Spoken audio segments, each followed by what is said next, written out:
Well, if you know how you'll vote in Ohio's upcoming race for governor, then you're in the minority. Yes, the primary that has not happened yet. NBC4 is your local election headquarters, along with the Emerson College and The Hill. We are releasing results this morning of an exclusive statewide poll of Ohio voters. Yeah, as Colleen Marshall tells us, some of the results are shocking, and so far the undecideds are in the lead.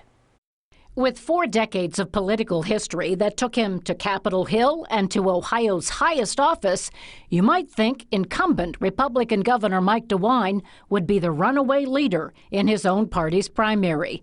But while our Emerson College poll has him at the top of the GOP field, it's with only 34% of voter support. And surprisingly, first-time candidate and self-described constitutional conservative Joe Blystone is in the number 2 spot. But more than a third of Republicans, 36%, are still undecided.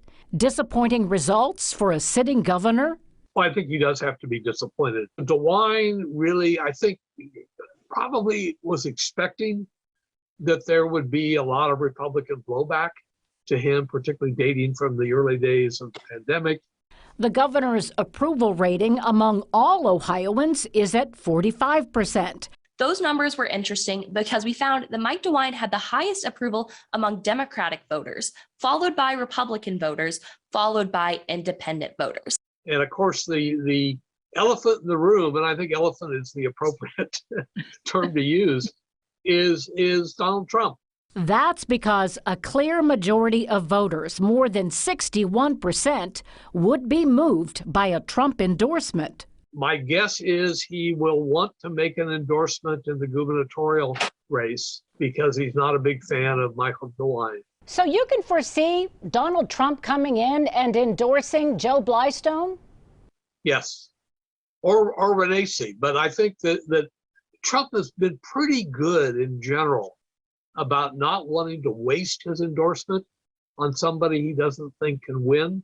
On the Democrat side, a true dead heat. Former Dayton Mayor Nan Whaley and former Cincinnati Mayor John Cranley, each with 15.7% support. But 68% still undecided.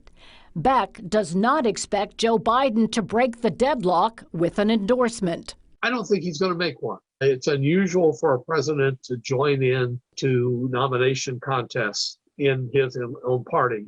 So the true polling will come at the ballot box. And with so many Ohioans still undecided, Beck says expect a crescendo of television advertising in the coming months to help sway your vote on Election Day.